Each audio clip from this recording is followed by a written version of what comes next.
In this video, I want to talk about groups that, well, I'm sort of clumping them together by the fact that they embrace traditions from the history of rock music, but reinvigorate them in interesting kinds of ways. So these are younger musicians, not the older guys I was talking about from the 60s, 70s, 80s in the last video, but younger guys now, and women, men and women, who are sort of embracing older styles and sort of making them their own and updating them. So let's start with the jam bands, which really at the end of the 80s into the 90s really embraced the whole jam band culture, going back to bands like the Grateful Dead, to a certain extent the Allman Brothers, and really kind of take that whole thing and kind of make it their own in an interesting kind of way. It really is jam bands, at least initially, through the first few years of its existence, kind of an underground culture that you kind of have to be part of the jam band scene to know what's going on.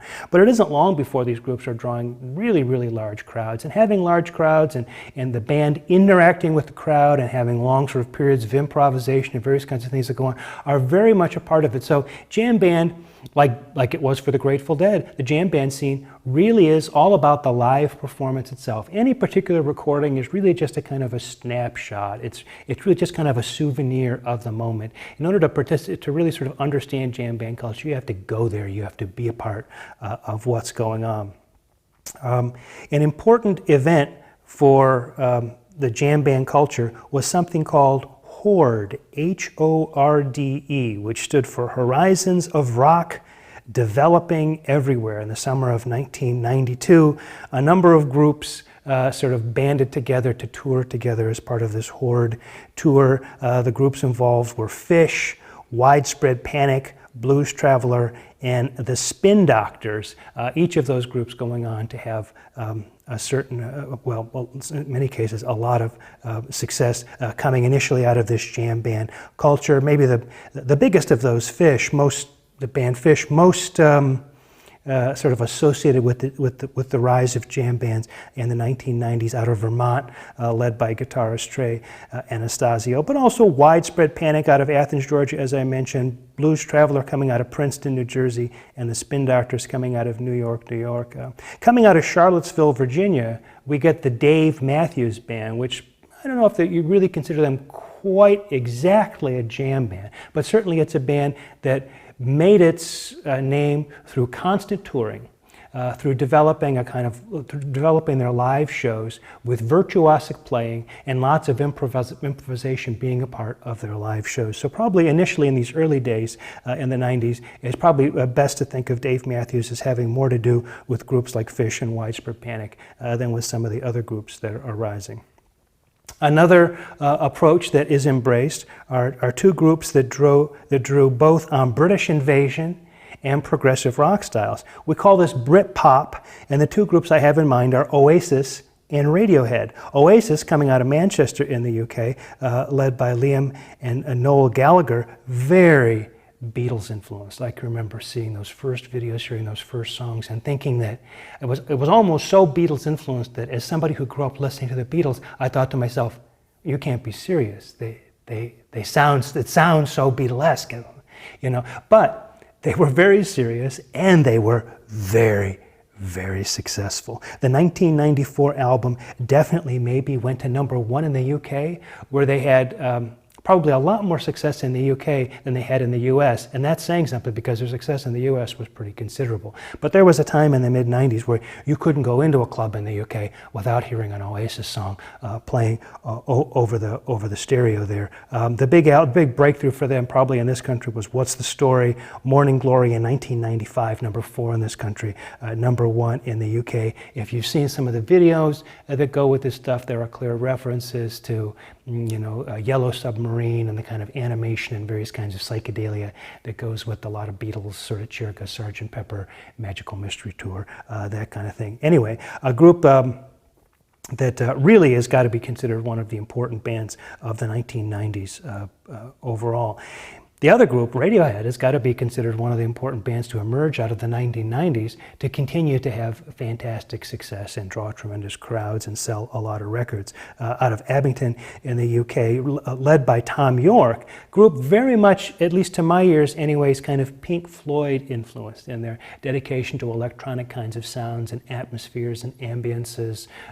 Maybe related to Pink Floyd in this, related to progressive rock in the sense that they try things that are musically ambitious and compositionally sophisticated in a lot of different kinds of ways, angular rhythms, various kinds of things that go on. A fantastic group, often thought of as being sort of at the very edge of what's permissible in 90s pop in terms of being the most experimental, maybe, of a lot of those groups in many kinds of ways. OK Computer was the big album that we first heard about here, a number 21 album here, number 1 in the UK. I mean, they were, again, initial success was much greater in the UK than it was here, but still Radiohead, a very, very important band in the 90s and beyond. A number of other groups we could talk about that really understood the idea that rock can still be pop. That is almost sort of taking a page from the Tom Petty songbook or the George Harrison songbook, the Traveling Wilburys, that kind of thing, sort of feel-good, fun kind of music that's still rock, but with strong hooks, you know, and strumming guitars and all the kinds of things that made sort of more mid-60s kind of pop as attractive as it was. Coming out of, originally born in Missouri, but coming out of Los Angeles, we should probably talk about Sheryl Crow, who got her start as a backup singer for both Michael Jackson and for Don Henley.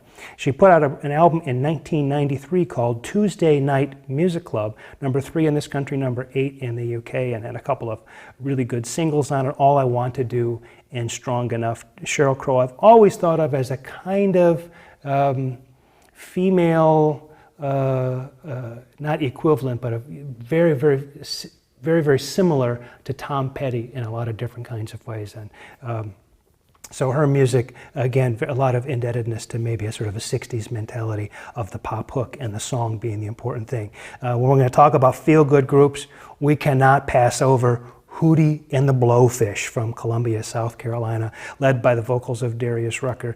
These guys were big, but big in the 1990s, maybe the sort of iconic album being Cracked Rear View from 1994, number 1 here, number 12 in the UK. Tunes like Hold My Hand, Let Her Cry, Only Wanna Be With You, constant rotation on MTV, all over the radio, Hootie and the Blowfish, very, very big. Other groups we might talk about in this similar kind of thing, Counting Crows, coming out of San Francisco with their 1993 album, August and Everything After. If you want to get a sense of them, check out the song Mr. Jones. And the Wallflowers, coming out of Los Angeles, California. Interesting in a certain kind of way because the group is fronted by Bob Dylan's son, Jacob Dylan. A big album for them in 1996, Bringing Down the Horse, number 4 in the charts, and the number 1 single out of that, a song called One Headlight, which at that time, again, was all over the radio, all over MTV. We can also see sort of poppier, guitar-driven roots rock, very similar to what we've been talking about with the sort of poppy rock just now, that's very indebted to that sort of, you know, Rubber Soul, Revolver era sort of Beatles in terms of the way the songs are structured and the way the guitar is up front and there's always a hook and a vocal, not a lot of guitar solos, that kind of thing. Anyway, 2 groups that we can talk about in that vein that are important in the second half of the 1990s. Matchbox 20, coming out of Orlando, Florida. We've already talked about Rob Thomas, the vocalist for Matchbox 20, when we were talking about Carlos Santana, the album Supernatural, and the single Smooth. Probably the big album for them in 1996, You or Someone Like You, a number 5 album for them featuring the hit singles Push, 3 a.m., and Real World. Again, a group that was all over the radio during that period, all over MTV. And then coming out of San Francisco, Third Eye Blind, whose debut album from 1925, simply entitled Third Eye Blind, featured songs like Semi-Charmed Life and How's It Going to Be. These are the groups that in many ways were, we think about that and we think about alternative. We should understand that when we're watching MTV, we're going to see a lot of this stuff blended together on the same channel. We're not going to see very much of the indie music that we were talking about before. So in many ways, these were, again, all these artists that we're talking about signed with major labels. Maybe the jam bands we're not going to see so much on MTV because of the importance of live performance, but they were drawing a tremendous crowd. So that's a little bit of a talk about the new rock traditions and the idea of younger musicians adapting and adopting styles from rock's history. Let's now turn to the rise of the female singer-songwriters in the 1990s.